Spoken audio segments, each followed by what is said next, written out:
Hey guys, if you've been on the internet as long as I, and you've discussed Israel, sometimes neutrally, sometimes defending it, you would have come across the term Neturei Karta by now.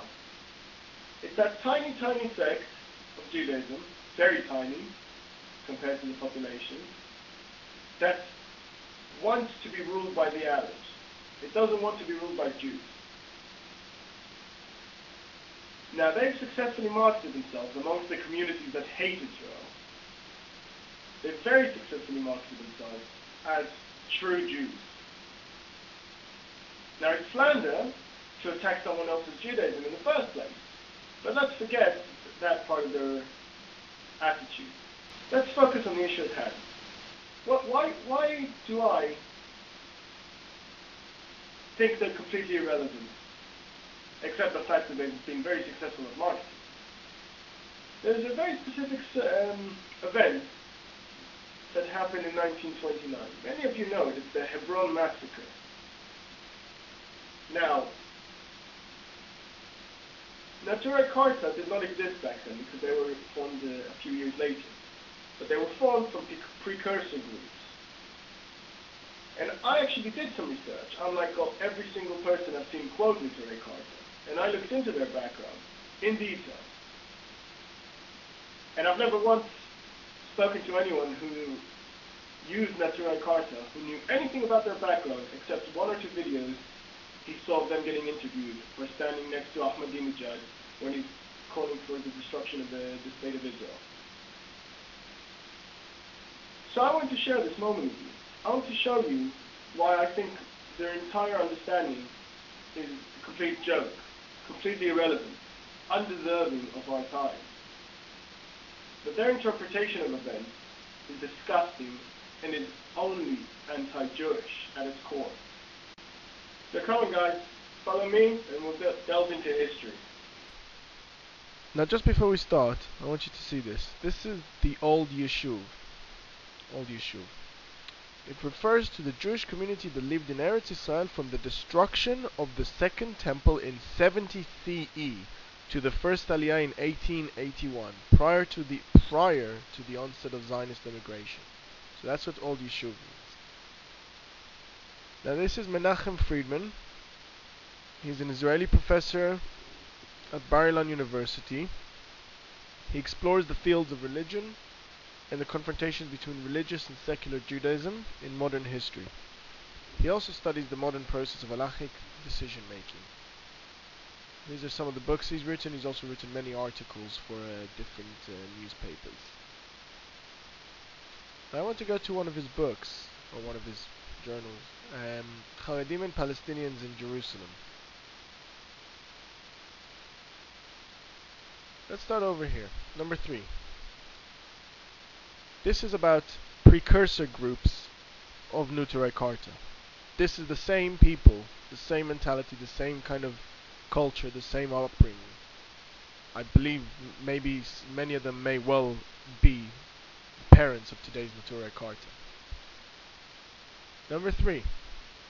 The anti-Zionist Haredi, or ultra-Orthodox community, was historically and socially an integral part of the old Yeshuv, the pre-Zionist settlement in Palestine.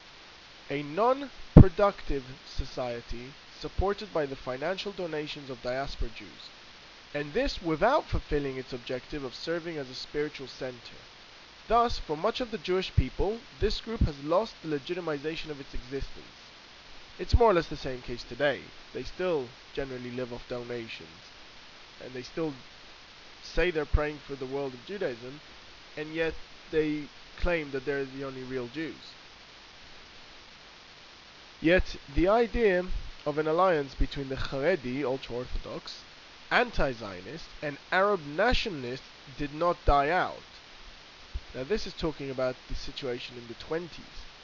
Clearly it hasn't died out yet because they still have learnt absolutely nothing. It's 2008 and an idea of a Jewish-Arab alliance still makes no sense, for the same reasons as the following. In fact, as the security situation of the Yeshuv deteriorated, it surfaced again and again. The 1929 Arab riots proved a shock for the Yishuv and the Zionist leadership.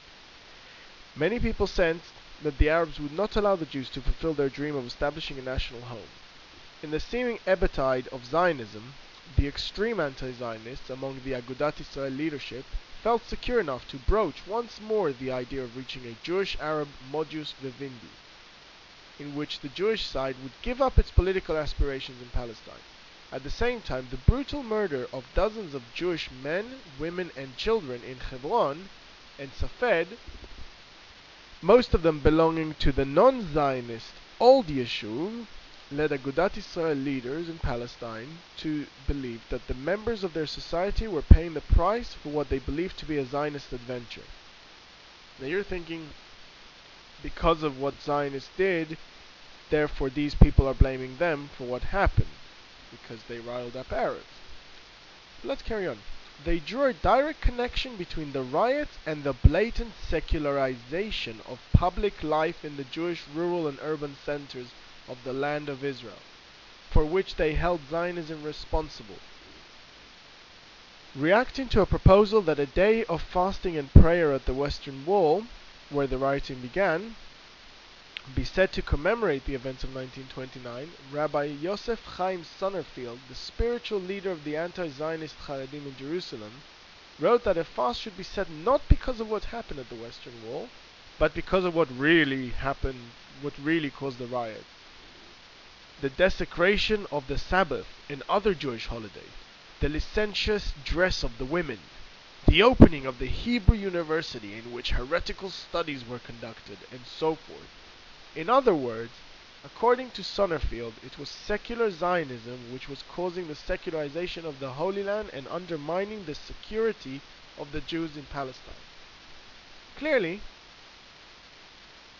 they believed and believe that things like the Arab massacre of Jews, where Arabs slaughtered their neighbors in Hebron in 1929, is just because of some Jew in rural community far away breaking the Sabbath.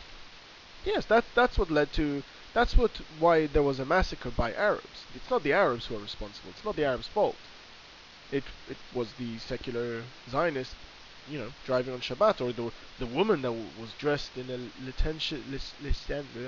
licentious form.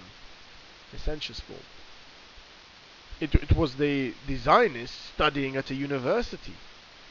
You can't be a Jew and study in a university. That's heretical studies.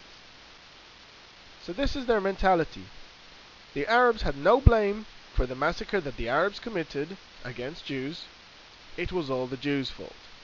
It was the Jew for breaking the Sabbath. It was the Jewish woman for dressing in a certain way. It was a Jew for studying heretical studies in a university. That means a real sciences. So this is their mentality. It was their mentality then, and it continues to this day. Now that we know how they think, that when Arabs massacred Jews in Hebron, Jews of the old issue, they blame Jews because they went to university. That's what caused the massacre.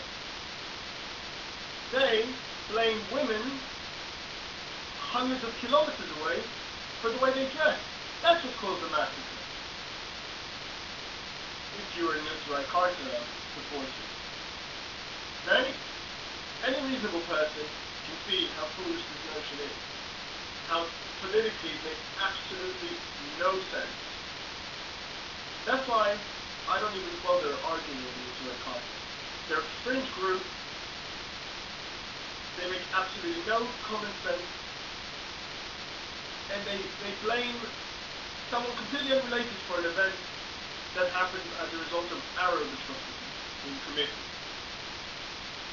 So you can either look at things logically, you can either review what happened, you can either blame the party responsible, or you can go with people like Neturei Karta and blame them completely unrelated. It's your choice.